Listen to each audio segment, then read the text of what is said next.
Et on est de retour. Voilà. Oh, coucou Airboys. Donc maintenant, qu'est-ce qu'on peut faire d'autre que revendre ces ressources? Donc là, on va arriver sur le craft.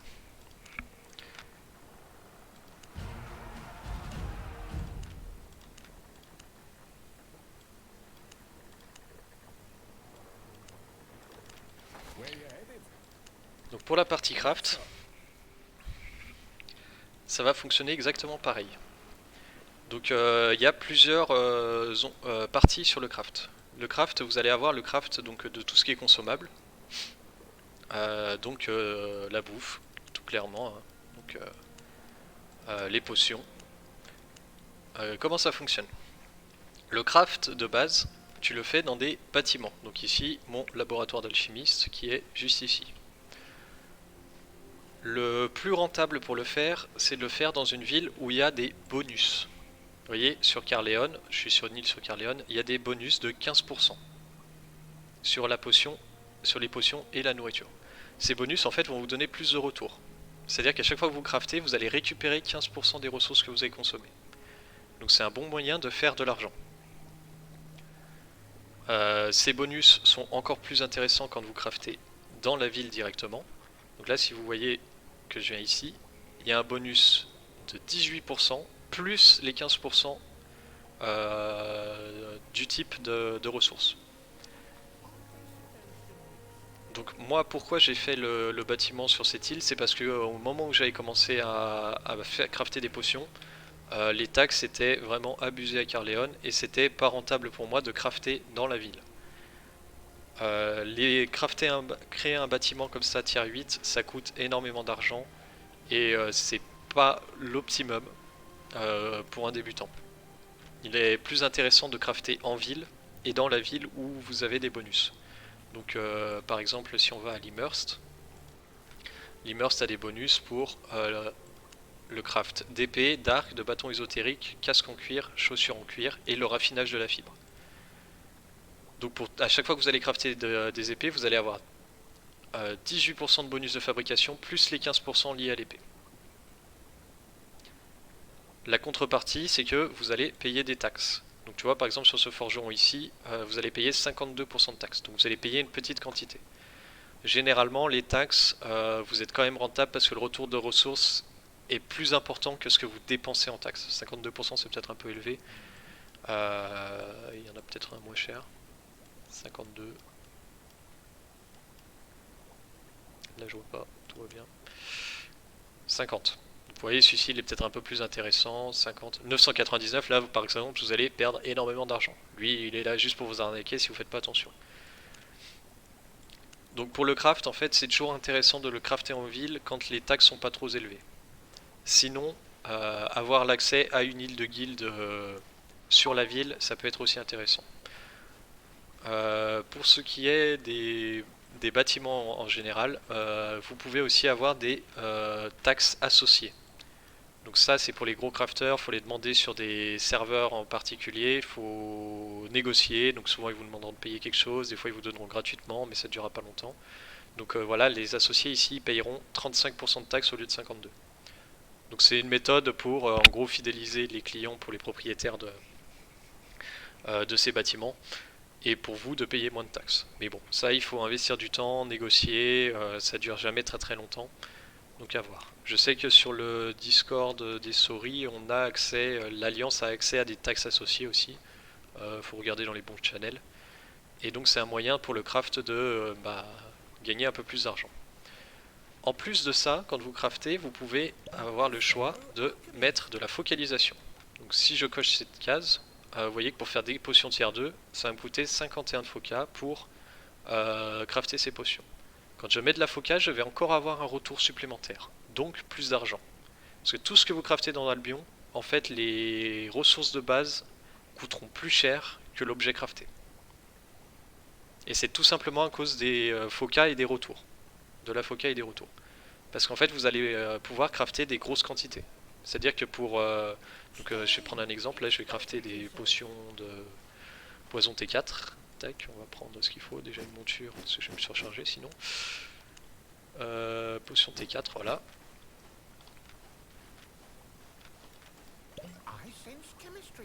Donc pour une potion de poison T4, il va me demander 8 chardons crénelés et 4 coups de soude machin.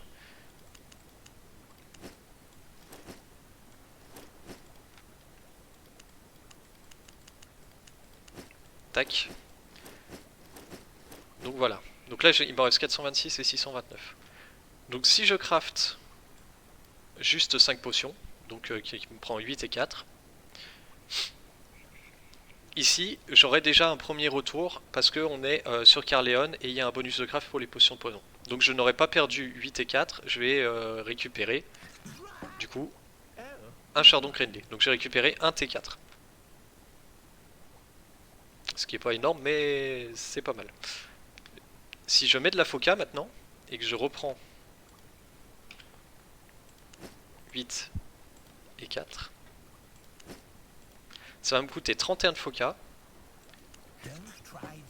Et là j'ai récupéré 4 chardons et 2 coups soude. Donc quasiment la moitié, presque 50%. Ce qui fait qu'en mettant de la foca, je peux crafter avec la même quantité de ressources presque 2 fois plus. Donc c'est là en fait où la foca est intéressant pour faire de l'argent sur le craft. C'est que tu vas pouvoir donc faire tes économies d'échelle parce qu'avec la même quantité de ressources, tu vas pouvoir crafter 2 fois plus. Donc multiplier par 2 tes bénéfices. Donc là maintenant, tu vois, si je crafte 260 potions, si tu regardes mon estimation dans l'inventaire, je suis à 460 000. Je vais crafter mes potions. 472, 485, 498, 510, 523, 535, 541. J'ai fait presque 100k de bénéfices, donc j'ai transformé en fait une valeur de ressources en valeur de produit fini et j'ai augmenté de presque 100k mes bénéfices plutôt que de la vendre. Tout ça grâce à la foca principalement et au retour de ressources des potions, donc ici sur Caerleon. Donc si vous voulez vous mettre à crafter, regardez bien en fonction de ce que vous voulez crafter, dans quelle ville c'est le plus intéressant. Si on prend Bridgewatch par exemple, il y a l'arbalète, les dagues, les bâtons damnés, les armures en plaques et les chaussures en tissu. Si en plus l'Alliance a par exemple des taxes associées quelque part, là ça va devenir encore plus rentable pour vous. Et elle en a plein. Et elle en a plein, donc il faut bien regarder. Il faut se pencher en fait dessus, bien regarder ce que vous faites. Et vous voyez que là en dépensant très peu de foca, j'ai déjà fait 100k sans utiliser les 10 000 de foca. Donc en fait le craft peut être beaucoup plus rentable que juste les champs. Les champs pour 10 000 de foca, j'ai fait 200k de bénéf, un peu plus. Et là j'ai fait 100k avec 5 000 de foca. Donc ouais, c'est à peu près équivalent sur la potion T4. Alors après ce qui est intéressant encore plus, c'est quand je peux... Alors je sais pas si je peux crafter ici, je vais pouvoir faire de la salle de Kraken 8.1. C'est quoi la recette déjà? Tac. Salade de Kraken, faut patate et tier 6. Patate, viande et tier 6. J'ai de la patate, j'ai de la viande. J'ai une question, monsieur.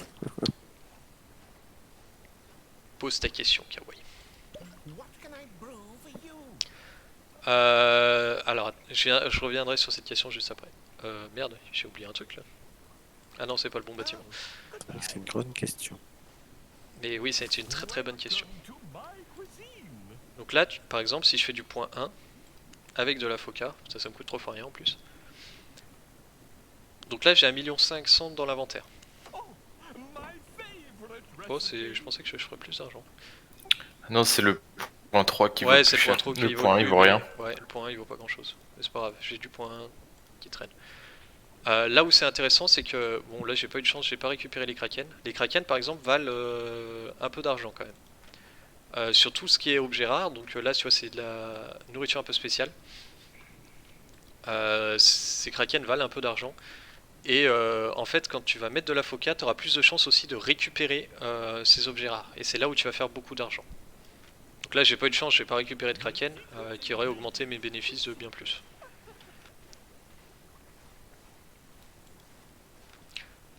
Tac. Alors, pour répondre à ta question, Kawaii, est-ce qu'il vaut mieux utiliser sa foca pour l'agriculture ou le craft? Le problème du craft, c'est qu'au départ, tu vas pouvoir crafter de très très petites quantités. Aussi bien pour les potions que pour les armes, armures, etc. Tu vas pouvoir crafter par jour 1 à 2 armures. Ce qui au départ va faire que ton affaire est pas rentable. Pour le craft, en fait, tu vas mettre vraiment beaucoup de temps à pouvoir faire des grosses quantités et donc faire de l'économie d'échelle. C'est pour ça que moi je conseille un peu plus facilement de faire de la nourriture et des potions parce que dans un premier temps ça se monte entre guillemets un peu plus vite. Par contre, l'avantage du craft, par exemple ici sur les caps, je peux crafter du tier 8, je suis SP 77, c'est pas mal. L'avantage du craft c'est que tu peux, je vais me mettre ici, c'est que tu peux étudier ce que tu fais. On va prendre un exemple tout con. Tac, salade, est-ce que j'ai du tissu? Tac, on a des bouquins. Donc ici, en fait, si je veux crafter une cape, voilà, il me faut 4 de cuir et 4 de tissu. En foca, ça va me coûter 43, ce qui est ridicule, donc je peux faire vraiment des grosses quantités. Pour le craft, déjà, dans un premier temps, il vous faudra forcément une salade. Pourquoi la salade de patates? Ça va vous aider à crafter plus vite et à augmenter votre qualité. La qualité dans le craft, c'est ce qui va vous faire de l'argent. Plus tu auras une qualité élevée, plus ton objet aura de la valeur et plus tu vas transformer en fait des ressources qui valent pas grand chose en un objet qui vaudra un peu plus. L'avantage du craft, c'est on peut étudier. Donc c'est-à-dire que sur le début, c'est le meilleur moyen de faire rapidement des bénéfices, c'est d'investir de l'argent. Donc là, je vais faire par exemple pour les sacs, je vais en crafter, peut-être pas 63, ça fait un peu beaucoup. Vous voyez, alors déjà pour vous expliquer mon niveau de spé. Mon niveau de spé sur les sacs, il est bien plus bas que la cape. Donc du coup, pour faire un sac, il me faut 308 de foca. Là où une cape, en fabriquer une avec de la foca, il m'en faut 43. Donc pour la même quantité de ressources, je vais pouvoir crafter beaucoup plus de capes, et la même quantité de foca, je vais pouvoir crafter beaucoup plus de capes que de sacs. Maintenant, si je veux monter mon niveau de craft en sac, je vais les fabriquer. J'ai pas pris ma bouffe, attention, toujours important.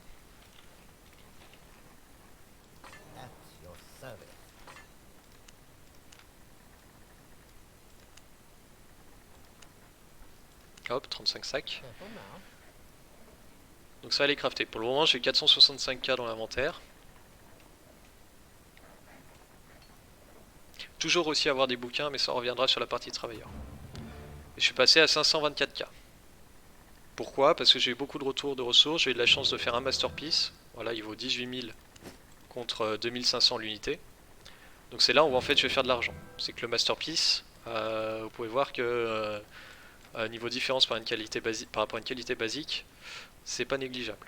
Donc c'est la qualité qui va faire que vous allez gagner de l'argent sur le craft.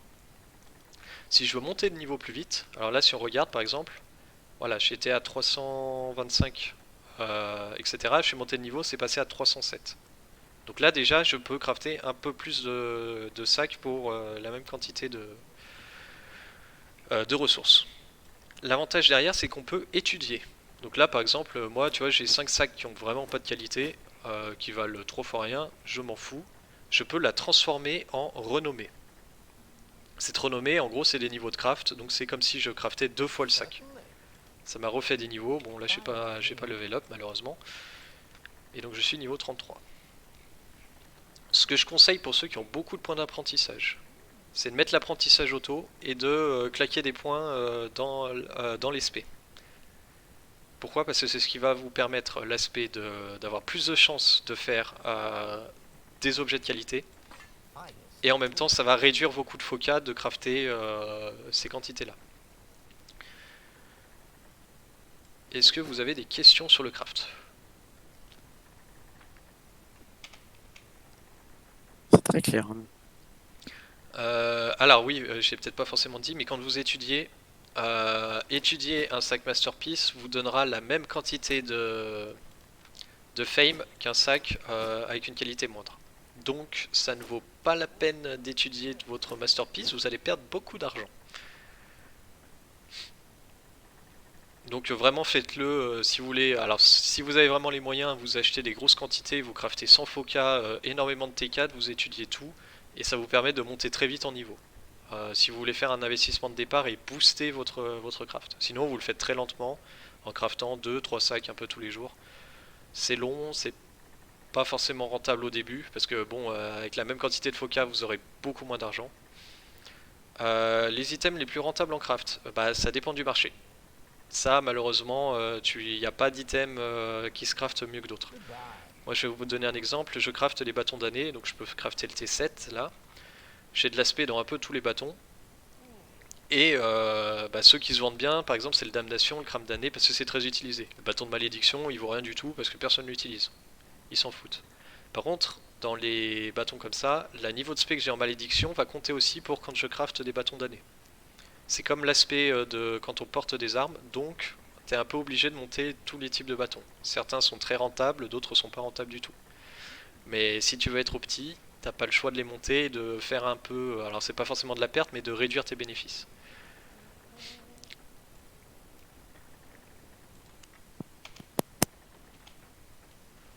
Donc voilà. Alors après, moi, donc toujours dans mon optique d'économie d'échelle, moi généralement je crafte des capes. Ces capes là, je garde en général, alors je sais pas si j'en ai de côté. Non, elles sont sur d'autres îles. Pof, on va les voir. On va mettre ça là, en vrac. Non, c'est pas le bon coffre. Tac.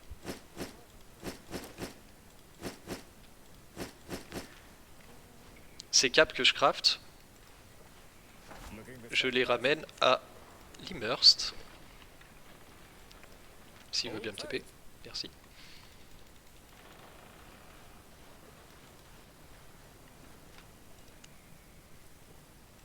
Et elles sont là. Donc je garde juste les très grosses qualités, je vends les qualités moindres. Pourquoi je garde les très grosses qualités? Pour faire des capes de faction. Donc là j'ai 427k par exemple.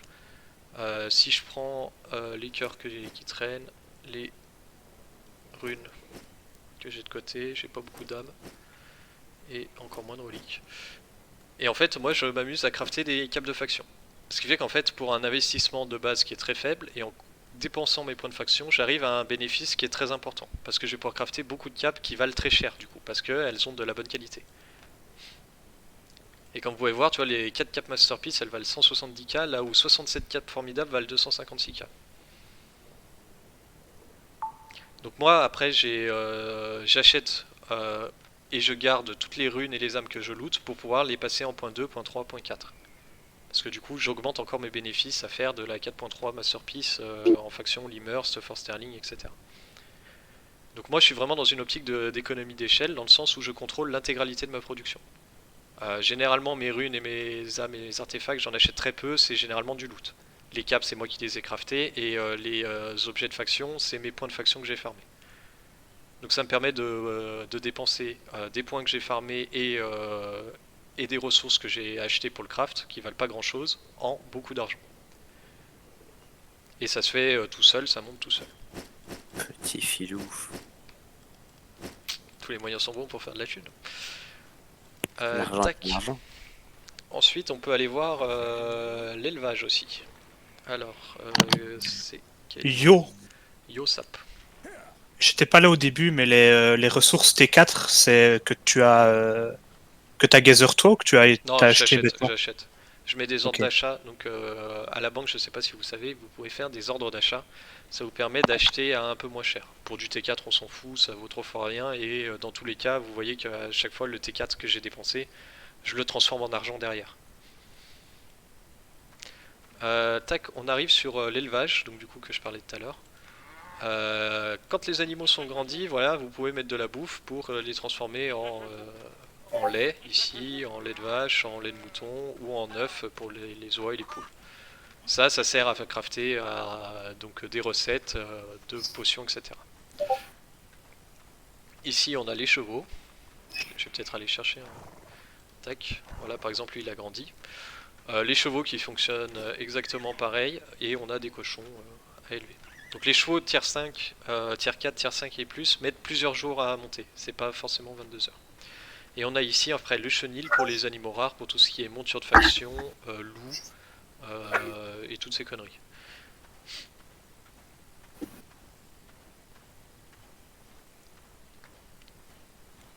Hop.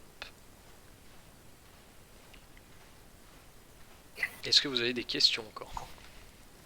Tout le monde suit bien. Oui, papa. On dit oui, maître. Ah, pardon, J'ai arrivé en retard, donc... Ouais, ton carnet, hein. T'iras voir le CNCP. Maîtresse. Oui, maîtresse. Aïe, aïe, aïe. Aïe, aïe, aïe. Ah. Dis donc. Il y en a une qui est insolente là. Tac. Maintenant, on va parler des travailleurs et des bouquins.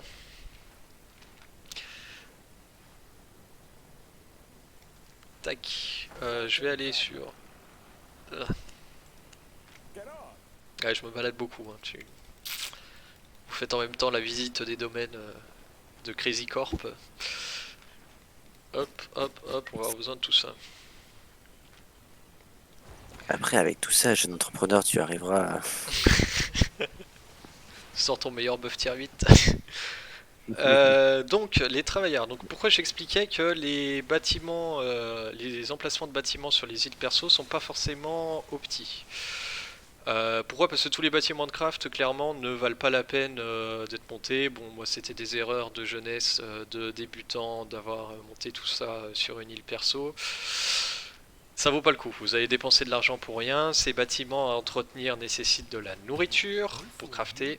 Vous avez besoin, par exemple, lui il veut des soupes de carottes, ça vous coûte de l'argent. Donc au final, autant payer des taxes chez quelqu'un, c'est comme si vous payiez pour mettre la bouffe. Vous aurez en plus de retours, donc clairement c'est pas opti. Surtout d'avoir tous les bâtiments. À la limite, les bâtiments où vous avez des bonus de craft dans la ville, ça peut être intéressant. Mais ça reste limité. Ensuite, pour ce qui est des halls de guilde, donc là je suis sur une île de guilde, vous avez un grand emplacement et vous avez ce qu'on appelle un hall de guilde en craft que vous avez ici, hall de guilde. Ce hall de guilde en fait équivaut à 5 maisons. Pourquoi il équivaut à 5 maisons? Parce que je vais vous montrer sur...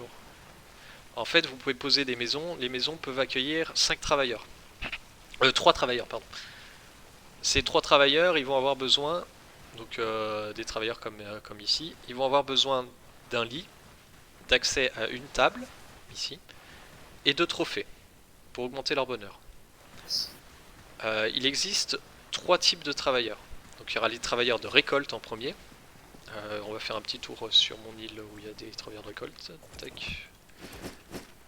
Les travailleurs de récolte, en fait, c'est pour les farmers. C'est-à-dire que ces travailleurs-là, ils vont vous demander... Alors attendez, je sais plus si c'est 5 ou... Si, c'est 5. Non, c'est pas 5. C'est 4. Non, 4 c'est Martlock. Non, ça a l'air d'être ça. Ces travailleurs de récolte, en fait, pour se remplir, ils vont avoir besoin de bouquins de récolte. Donc c'est-à-dire que quand vous allez farmer du coton, du bois, etc., ces messieurs-là, ils vont pouvoir vous vendre des registres de bûcherons.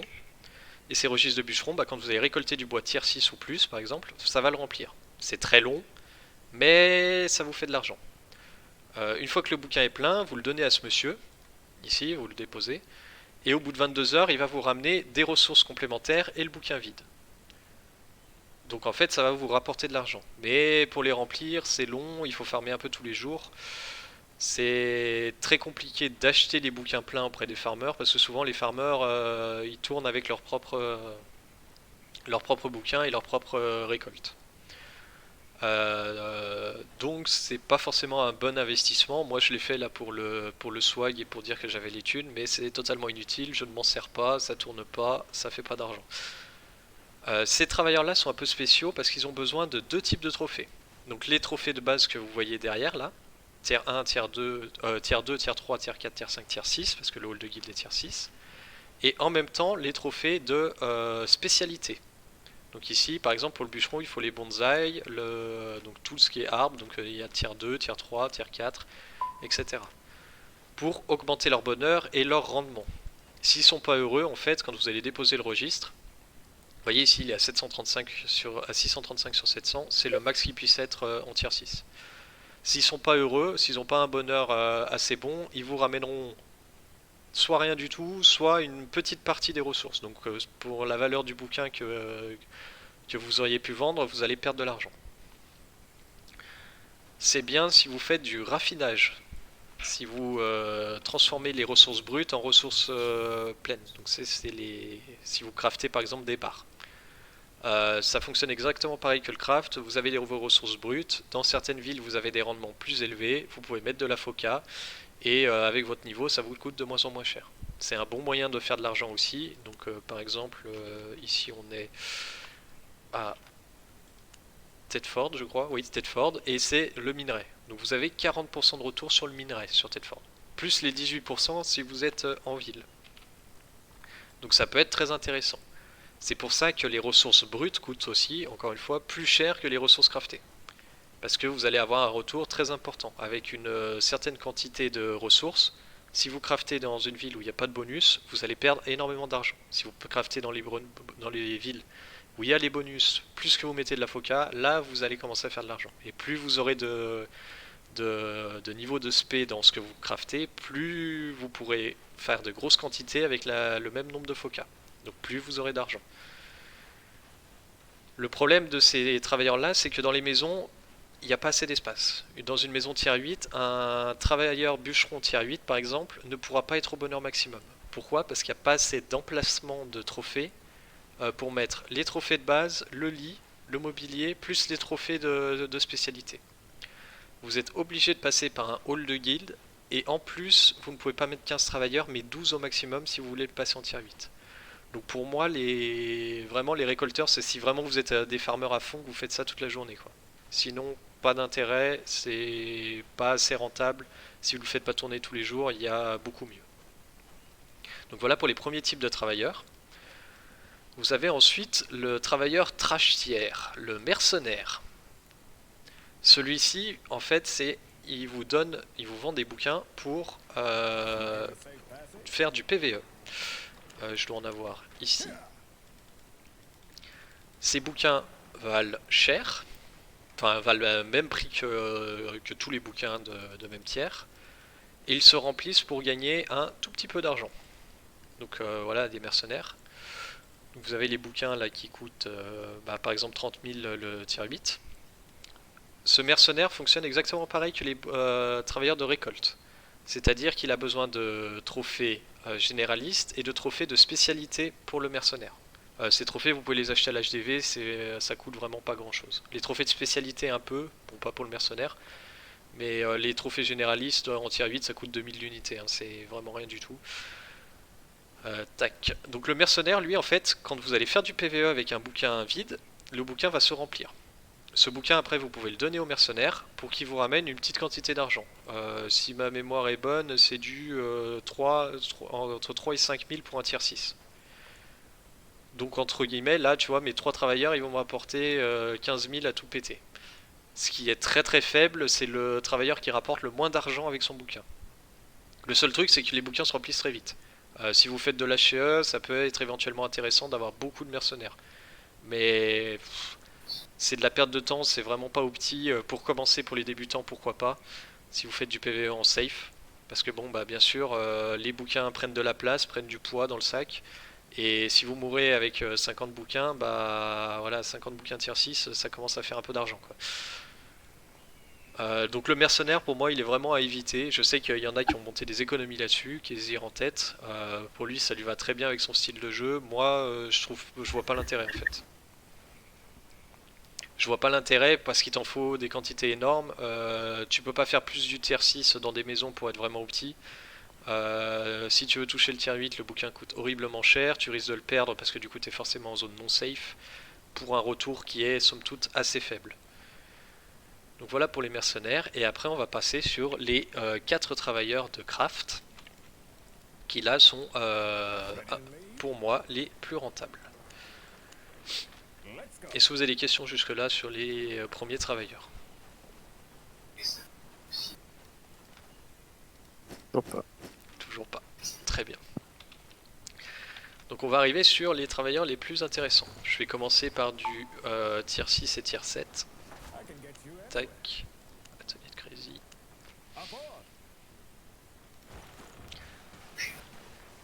Donc dans un premier temps, donc ces travailleurs, en fait, vous pouvez acheter des bouquins vides ici. Tac, j'en ai un là, il coûte 7000 l'unité. Et quand je vais crafter tout ce qu'il y a dans la forge, donc ici les armures de plaque plus les armes de tank principalement, donc tout ce qui est dans la branche ici du guerrier, donc à savoir les boucliers, les arbalètes, les marteaux, les masses, les haches et les épées, plus les armures de plaque. Quand je vais crafter, je vais remplir des bouquins avec le craft. Donc le bouquin de base il vaut 7000, une fois qu'il est rempli, il vaut 14 000. Donc déjà vous doublez, vous avez un bénéfice x2 si quand vous craftez vous vendez les bouquins pleins. En gros vous achetez pour 7000, vous pouvez revendre le bouquin. Maintenant ce bouquin qui vaut 7000, si vous le donnez à un travailleur tier 6 qui est dans un environnement correct, donc c'est-à-dire qu'il a un lit tier 6, une table tier 6 et tous les trophées de 3 à 6, ce bonhomme là en fait il va me rapporter du coup des ressources tier 6 et le bouquin vide. Donc tac. Donc par exemple pour 3 bouquins ici, vous voyez que là j'ai fait du bénéfice parce que j'ai récupéré des ressources. Plus le travailleur va être heureux, plus vous aurez de chances d'avoir des ressources enchantées. Sur les travailleurs c'est comme ça que vous allez faire de l'argent. Parce que vous aurez toujours les mêmes quantités de ressources, le même nombre de ressources. Alors ça va alterner entre bois, tissu et métal pour le forgeron, parce que c'est ce qui rapporte. Quand vous aurez du tier 1, par exemple, bah vous voyez que mon bénéfice il double par rapport à si j'avais une ressource flat. Donc c'est intéressant. Ces ressources-là, vous pouvez encore une fois les revendre ou les réutiliser pour crafter derrière encore. Et créer entre guillemets une boucle infinie. Donc moi, tu vois, sur le tier 6, je les mets de côté et au bout d'un certain temps, je craft pour pouvoir re-remplir des bouquins, en racheter éventuellement quand j'en ai plus beaucoup. Et ce qui fait qu'en fait, ça tourne tout seul. Je monte mes niveaux de craft en perdant très peu d'argent parce que j'achète très peu de ressources. Et la plupart du temps, c'est des bouquins qui me coûtent pas trop cher. Donc tac, je vais faire vite fait les autres travailleurs. Donc les archers, donc c'est tout ce qui est les dagues, arcs, bâtons druidiques et les tenues en cuir, plus les bâtons, les lances. Et le mage, du coup, bah, pour tout ce qui est les bâtons de magie et les tenues tissu. Tac, tac. Donc bien penser quand vous craftez à toujours avoir une salade de patates pour augmenter votre qualité et des bouquins pour augmenter vos profits. C'est très important. Donc tac. En comparant de quel... Il n'y a pas vraiment... En fait, le forgeron... Donc le kawaii pose une très bonne question. Le forgeron coûte... le bouquin coûte le moins cher. Pourquoi? Parce qu'il donne des ressources qui valent pas grand chose, entre guillemets. Il donne du métal, c'est l'une des ressources qui se vend le moins cher. Donc en fait, c'est un peu lié, quoi. Mais si tu craftes des armures de plaques, bah c'est bien d'avoir des forgerons pour pouvoir tourner aussi. Donc le bouquin s'achète moins cher rempli, tu gagnes un peu moins de bénéfices, donc au final ça s'équivaut par rapport aux autres qui coûtent beaucoup plus cher et qui rapportent des ressources qui coûtent plus cher. Le bénéfice est à peu près équivalent. Moi j'aime bien avoir tout parce que je crafte un peu de tout. Si je vous montre, voilà, donc dans les tissus je crafte les bâtons damnés et je crafte les torses et les bottes en tissu. Sur le cuir, je crafte principalement des dagues et des bottes en cuir. Et dans les armures de plaque, je crafte des arbalètes où je suis un peu faible et des casques en plaque avec un peu d'armure. Donc vu que moi je crafte de tout, c'est intéressant pour moi d'avoir de tout. Et vu que tu es un peu dépendant des prix du marché, t'es jamais à l'abri qu'une ressource, son prix se casse la gueule. Et du coup c'est bien de pouvoir équilibrer sur tout type de ressources. De toute façon pour crafter... si tu vois les bâtons damnés, pour les crafter, j'ai besoin de planches et de barres d'acier. Les planches et les barres d'acier, je les ai pas forcément avec l'imprégnateur. L'imprégnateur, j'aurais plutôt du tissu, du cuir et du bois, si je dis pas de conneries. Donc si je veux mes barres d'acier, il faut bien que j'ai des forgerons qui me les fournissent. Donc tac, je vais prendre juste 15 pour vous montrer un peu le bénéfice que fait un hall de guild tier 7. Donc le hall de guild tier 7, c'est un investissement, disons, plus moyen. Commencez par du T6, déjà dès le T6 vous êtes rentable, hein. Le T6 ça va tourner tout seul. Donc pourquoi moi je fais des halls de guild plutôt que des maisons, c'est que une maison, si vous voulez la passer en tier 8, vous allez avoir besoin d'un trophée requin. Si vous voulez le maxer, c'est un trophée qui augmente le bonheur de tous tes travailleurs en tier 8. Et donc du coup, si je veux 15 travailleurs, donc 5 maisons, je vais avoir besoin de 5 trophées requins, de 5 tables, de 15 lits et 15 travailleurs, plus les trophées équivalents. Le hall de guild vaut la même quantité de pierres, donc la même quantité que craft 5 maisons, mais l'avantage c'est que tu peux tout mettre au même endroit, et que les trophées requins en tier 8, j'en ai besoin que de 2, parce que le trophée requin fonctionne pour 10 travailleurs, et pas 3. Donc déjà j'économise presque 3 millions. C'est pareil pour les tables peuvent accueillir 6 travailleurs, donc Hello. j'ai besoin, salut Martiax, donc j'ai besoin de seulement 3 tables au lieu de 5. Les tables coûtent cher, donc c'est encore une fois une économie. Donc il est toujours plus rentable de faire un hall de guild si vous avez les moyens et si vous voulez voir les choses en grand direct, que de faire des maisons. Et en plus de ça, là où il te faut monter ton niveau d'île perso, donc l'île niveau 1 ne suffit pas pour mettre 5 maisons. Le hall de guild, dès le niveau 1, bah, tu as l'accès au hall de guild et ça te coûte, je crois c'est 50 000 pour avoir l'île de guild quand tu crées une guild sur un autre perso. Donc en fait, ça coûte beaucoup moins cher d'avoir une île de guild que d'avoir une île perso. En plus de ça, l'île perso, il faut avoir du premium, chose que l'île de guild t'as pas besoin. Donc le hall de guild est toujours plus rentable que les maisons. Donc là, vous voyez que mes 15 bouquins, c'est équivalent à 410k. Donc maintenant, si je récupère l'équivalent de 15 bouquins,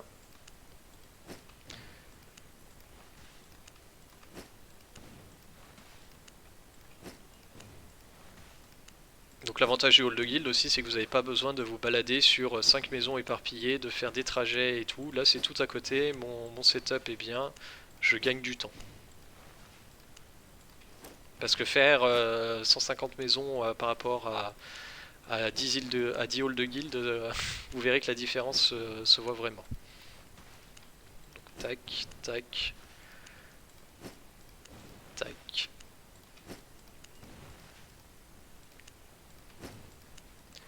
Et donc vous voyez que mon estimation est montée à 633k. Donc en achetant ces bouquins, j'ai fait un bénéfice.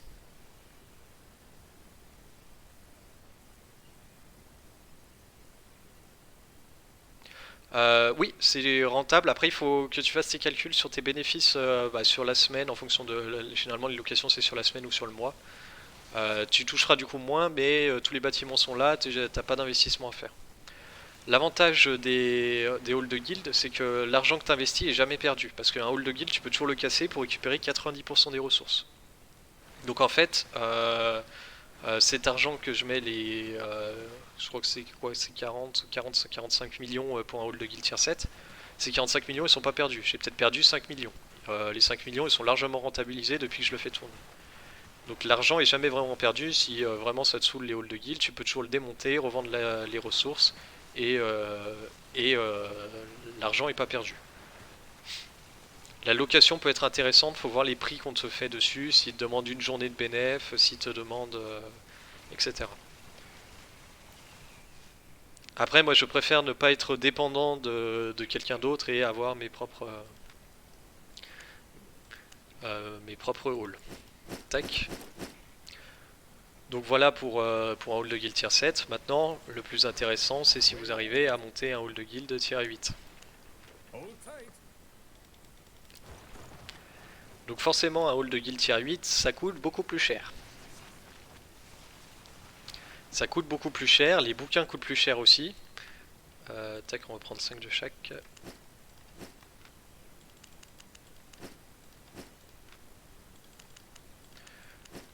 Mais c'est beaucoup plus rentable. Donc vous voyez que là j'ai dépensé par exemple 1 333 000 pour acheter ces bouquins. Donc moi j'achète les bouquins parce que je peux pas encore crafter le tier 8. Non, le hall de guild, un tier 6 ça coûte, c'est très très peu, hein. L'investissement il est très très faible, hein. C'est 4 à 5 millions, ça se fait assez vite, hein. Surtout si tu farmes à côté ou que tu demandes dans la guilde d'acheter des ressources, les pierres en dessous de tier 7, ça reste abordable. Et dès le tier 6, tu commences à faire un peu d'argent. Donc tu peux commencer sur du tier 6 et step up après sur l'améliorer en tier 7, etc. Donc là, vous voyez, j'ai 1 333 000 en estimation, à peu près, 331. Tac. Donc là, c'est pareil. Bon, là pour le moment, j'ai pas de chance, j'ai pas de ressources enchantées. Donc là, ce qui pourrait être intéressant, c'est de tomber sur une ressource 8.3. Putain, j'ai vraiment... On va dire que ça va être une mauvaise journée là. Si vous tombez sur du 8.3, là, bah forcément... Ah, voilà, j'ai du 8.2 par exemple. Vous voyez que la ressource, elle vaut du 81 000. Là où une ressource de base, elle vaut 11 000. Donc j'ai fait quasiment x8 de bénéf en ayant sur une ressource.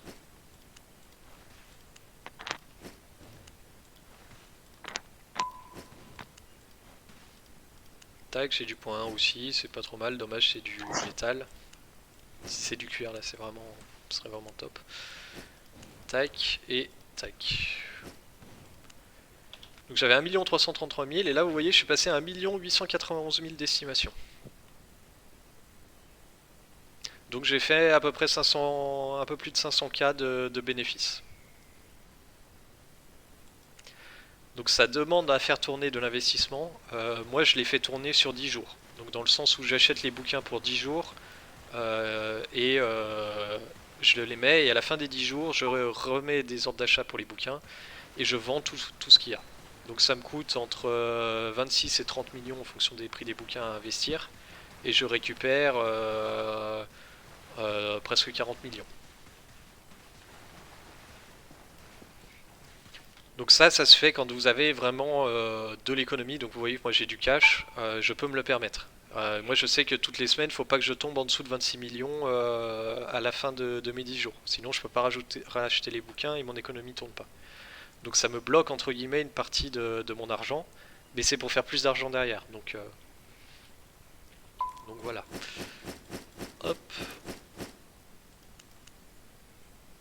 Est-ce que vous avez des questions jusque-là sur les travailleurs? Je n'entends que toi, moi, Captain. Ouais, ouais. Normal. Là c'est très silencieuse, très Ah, studieuse. d'accord. Ça prend des Purée, notes. je me dis, il y a un problème là. Non, non, t'inquiète. Mais qui sont sages. Bah ouais. Ça m'étonne de Sapéo quand même. Hein. Quoi? Mais direct. Franchement. Pourquoi tu lui parles? Il était tout au fond près du radiateur, là il était silencieux. J'étais en train de dormir, maintenant je vais foutre le bordel. Ça y est. Je vais balancer des boulettes de papier sur le tableau. Bon, donc voilà pour les travailleurs. Donc là, bon, le tier 8, je pense pas que vous atteindrez ça tout de suite. Ça coûte énormément d'argent. Commencez par du T6, même du T5. Hein, même le T4 est rentable, mais en très petite quantité. Si vous avez l'intention de crafter quelque chose, ça peut être intéressant d'avoir les crafters, etc. Voilà à peu près pour le topo. Au niveau de la foca, je pense qu'on a fait le tour. Donc ouais, il y avait le raffinage éventuellement. Donc vous voyez que pour raffiner, voilà, ça augmente 10, ça augmente les quantités. C'est exactement pareil que le craft, l'utilisation de la foca là-dessus. Hop. Easy. Easy. Bah non, faut que je garde ça parce que j'ai pas fini toutes mes îles.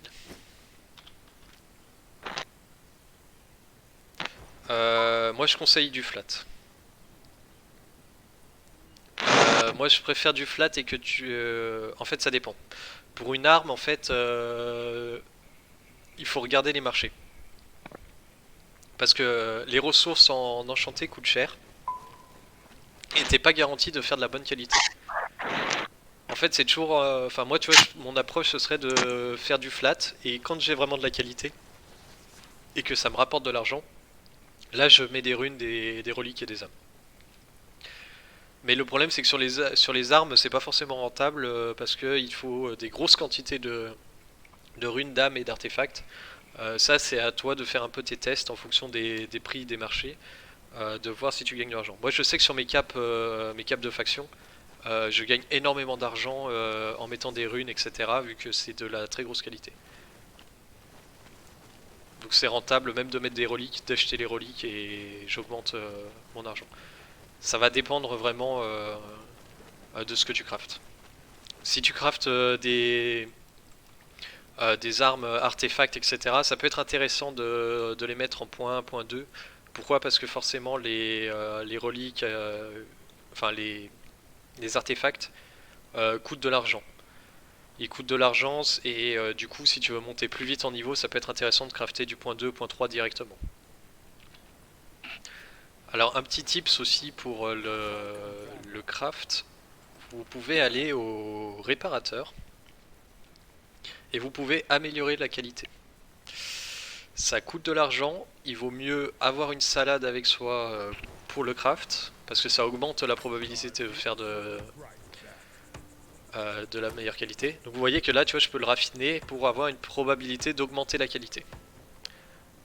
Plus l'objet est haut en tiers et enchanté, plus ça va vous coûter de l'argent, donc ça c'est à bien regarder en fonction. Sur des objets par exemple 8.3 et que vous voulez toucher le masterpiece sur un Arthos qui peut coûter très très cher, ça peut être intéressant. Généralement la plupart du temps c'est jamais utilisé parce que bon bah par exemple pour 2000, payer 2000 pour essayer d'augmenter ma qualité, ça augmentera jamais l'estimation de 2000, sauf si je fais du masterpiece du premier coup. La plupart du temps on perd de l'argent là-dessus. Mais c'est une option que vous avez dans le jeu si jamais. Je vais remettre, ouais, j'ai remis les bottes. Tac.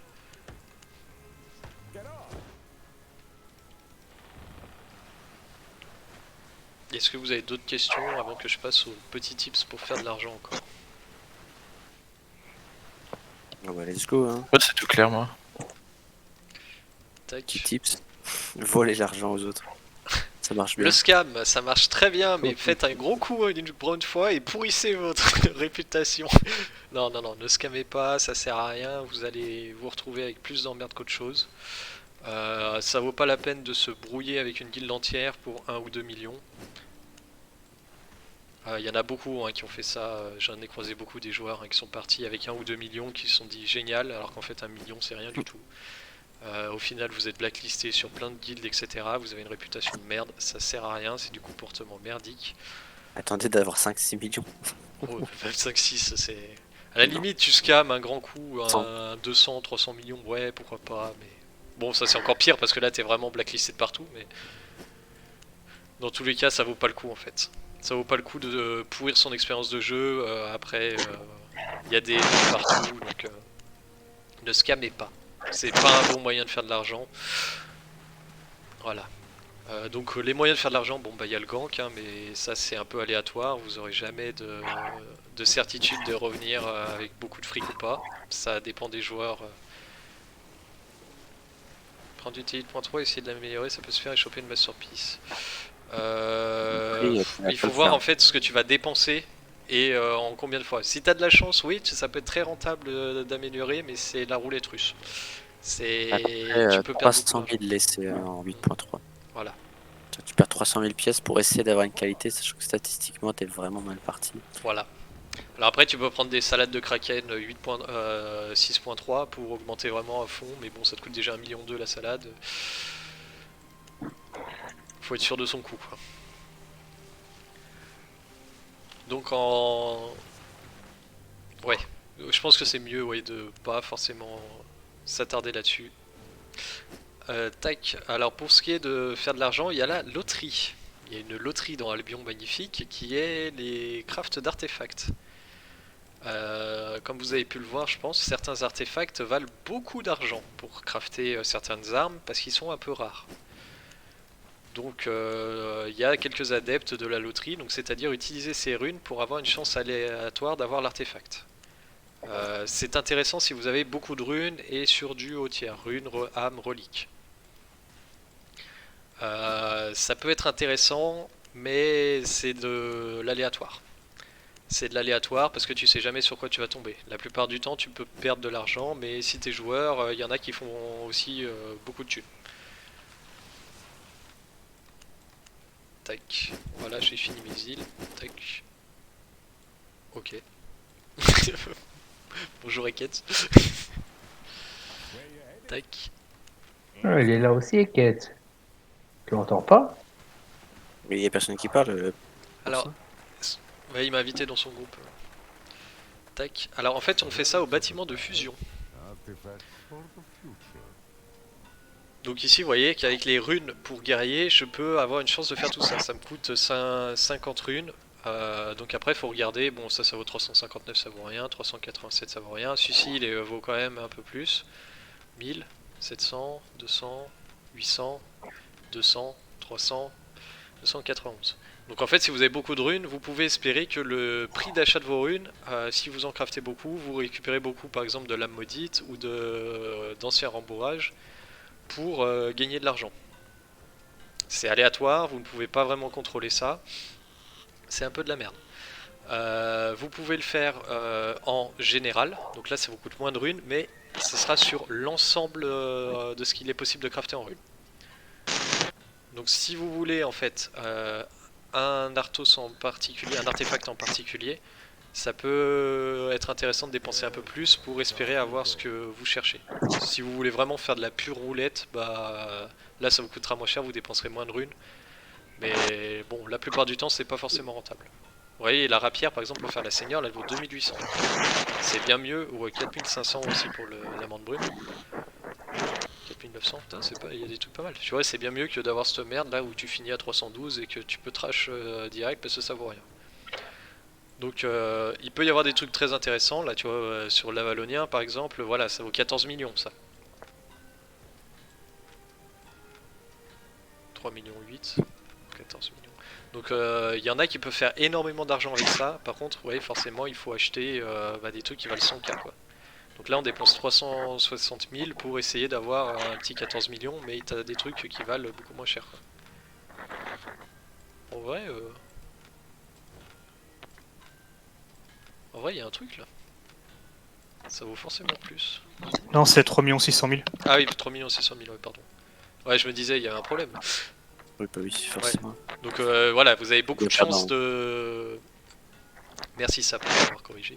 Vous avez beaucoup de... Non mais t'inquiète, j'adore faire du gambling sur cette machine. Voilà, Là, il toi maîtrise aussi. ça. Bon, je vous laisse, messieurs, je vous dis à plus tard. Yes, À à plus plus, tard. Airboys. Allez, ciao.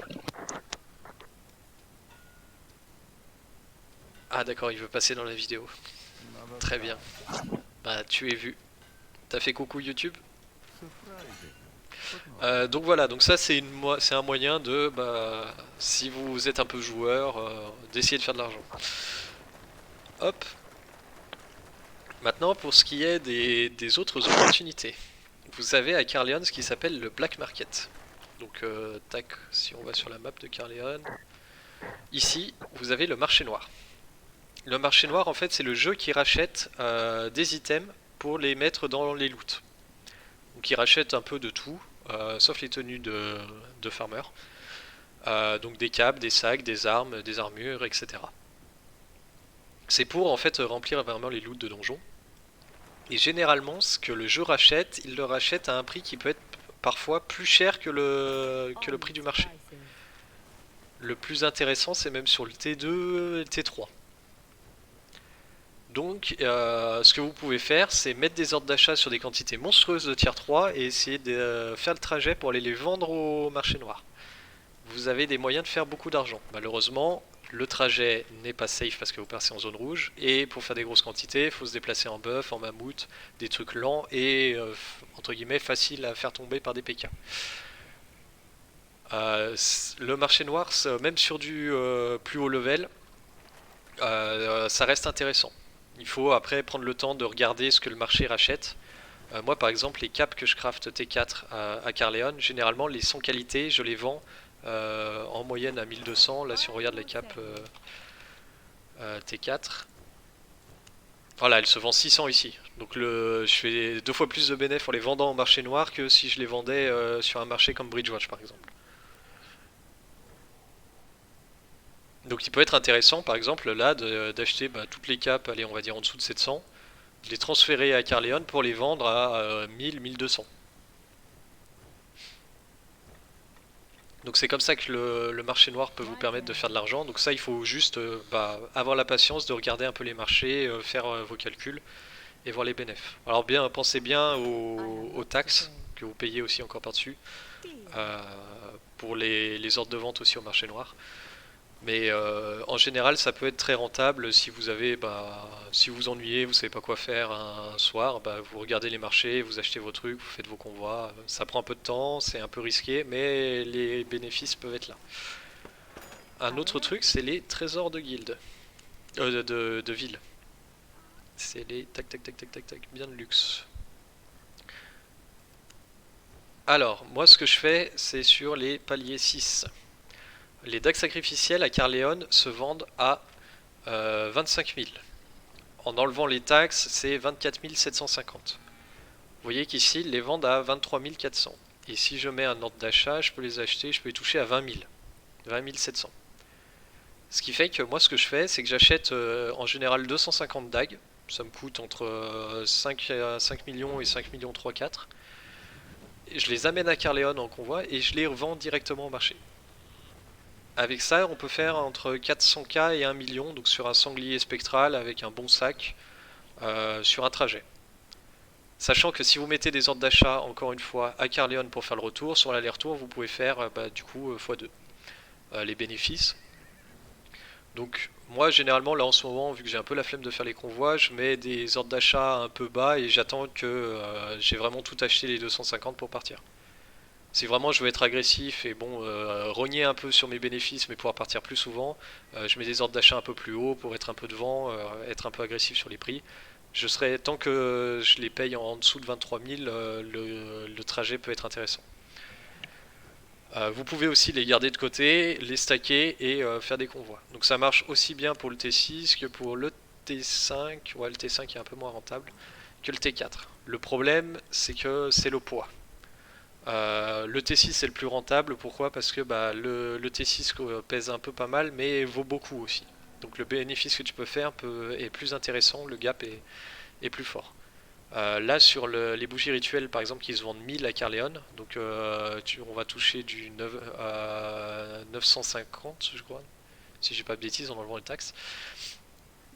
Donc en le vendant 950 à Carleon, là si je l'achète 650, c'est pas trop mal.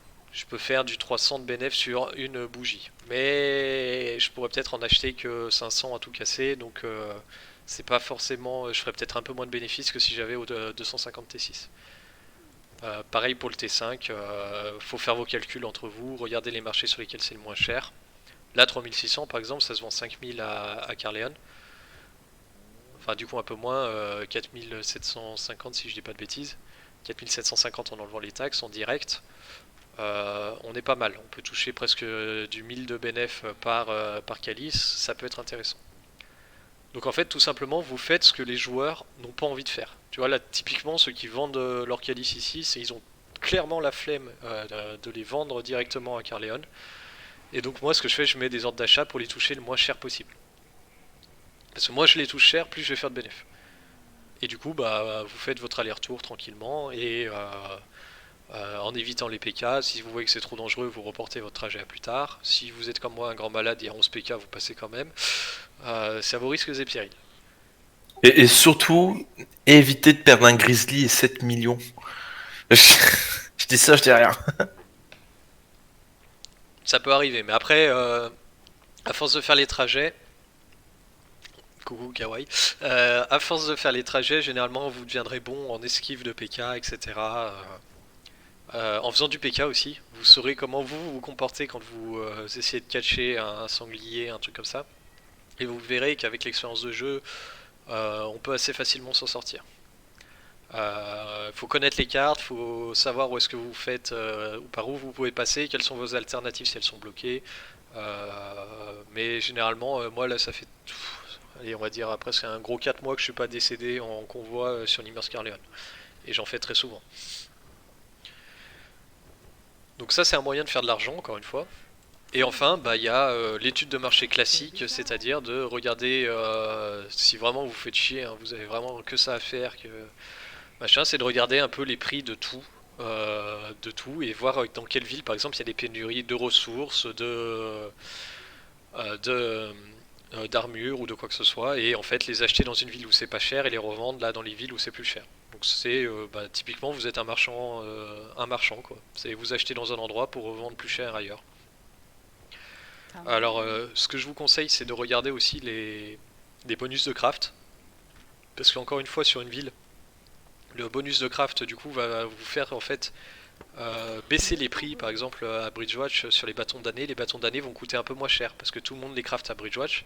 Ils vont coûter un peu moins cher à Bridgewatch et ils seront un peu plus chers dans toutes les autres villes. Donc il peut être intéressant de crafter, d'acheter des bâtons craftés et de les revendre dans d'autres villes là où c'est un peu plus loin et où forcément les vrais crafters entre guillemets, ceux qui craftent des grosses quantités, vont pas forcément les déplacer quoi. Donc il y a moyen de faire de l'argent sur tous les trucs chiants que personne ne veut faire. En conclusion. Je ne vous initierai pas aux investissements dans les skins parce que ça ne marche plus du tout. En témoigne mes 5 licornes qui valent plus rien dans un coffre. Et sinon voilà, je pense qu'on a fait le tour. Les convois de factions sont plus vraiment rentables. Je vais surtout pas m'enrôler ici, ça va me faire perdre. Ça vous permet de faire un peu d'argent en safe, mais pour le temps que vous y passez, c'est un peu ridicule. Il y a d'autres moyens bien plus efficaces, vaut mieux faire un trajet à Caerleon avec des trésors de ville plutôt que de faire des convois de faction. Donc le convoi de faction c'est pareil, hein, vous investissez 15 cœurs pour en récupérer 17 à la sortie en faisant un aller-retour. Donc à vous de voir si vous avez vraiment du temps, que vous savez pas quoi faire. Ça fait toujours de l'argent, hein, il y a de la rentabilité, mais pour le temps investi c'est pas forcément le mieux. Je pense que j'ai fait le tour, s'il y en a qui ont des questions encore, c'est le moment. On entend les mouches voler. Bzzz. Sap est en train de dormir au fond, il ronfle.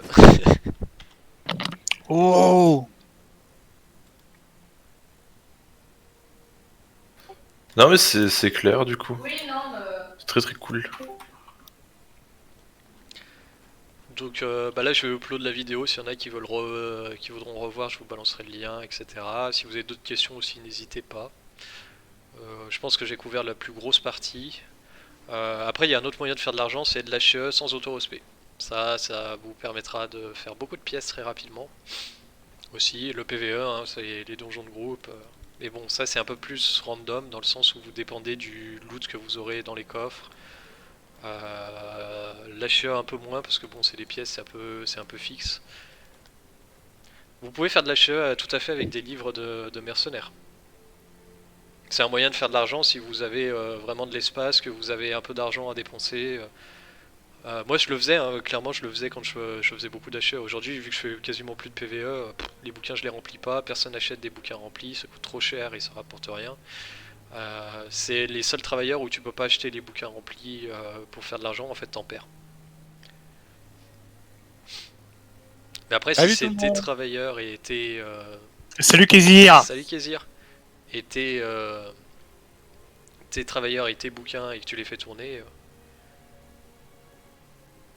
qui va en acheter? Tu commences à qui va en acheter? Bah il y en a très peu qui en achètent des bouquins de mercenaires. Et ils se vendent en dessous du prix. Ah ok, tu t'en mêles, tant mieux.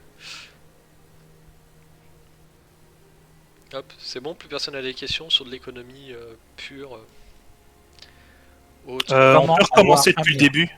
Bah ça tu regarderas la vidéo quand je upload, hein, ok. Oh non! Comment avoir 1 milliard? CB. Carte bleue. Non, non, Oh non, là là! ça prend du temps, mais une fois que c'est en place que vous... On t'a promis des milliards. Mais tu t'es fait avoir par la pub, Kawaii. Il y a aussi l'or hein, qui peut vous permettre de... Vous pouvez jouer sur le cours de l'or pour essayer de faire de l'argent. Ça marche mieux quand vous en avez beaucoup, des grosses quantités. Ah, il faut éviter le crash boursier, quoi. Voilà. Donc généralement en début de saison de parrainage, donc si vous calculez bien, vous genre une semaine avant, vous commencez à acheter beaucoup d'or et le cours va toujours augmenter parce qu'en saison de parrainage, plein de gens achètent du premium, certains parrainent donc prennent du premium pour d'autres comptes, donc le cours de l'or augmente. Donc c'est intéressant de revendre. Mais les bénéfices sont minimes, tu vois, pour acheter à 2805 pour vendre à 2830. Les bénéfices se feront sur vraiment des très très grosses quantités, quoi.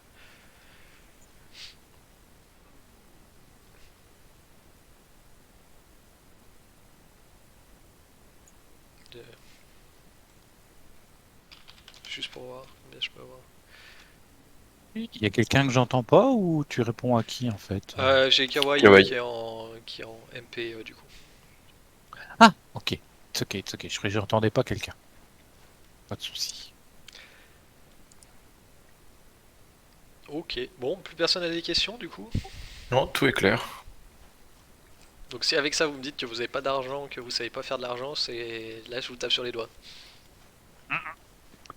Non, en fait, c'est pas dur d'avoir de l'argent, faut juste avoir du temps pour faire de Voilà, l'argent. c'est ça. Enfin, je pense, moi. Oui, oui, je suis tout à fait d'accord. Faut avoir du temps. Mais bon, dans ce jeu, de toute façon, plus t'as d'argent, mieux t'es, hein. Les joueurs qui réussissent le mieux, c'est ceux qui ont du fric. Mm. Avec le fric, tout va plus vite. Vous pourrez auto-respect, donc augmenter votre fame plus rapidement, utiliser des sacoches tout le temps, acheter du meilleur gear. C'est un jeu de pognon, Albion. Pareil, les guildes qui réussissent le mieux, c'est ceux qui ont le meilleur système économique et qui arrivent à... Bon, qui ont la meilleure diplomatie, donc la diplomatie veut dire aussi du fric. Le regear en zerg, c'est du fric. Et bon, après, les compétences individuelles et en zerg jouent pour en finale très très peu sur une saison. C'est toujours l'argent le maître mot.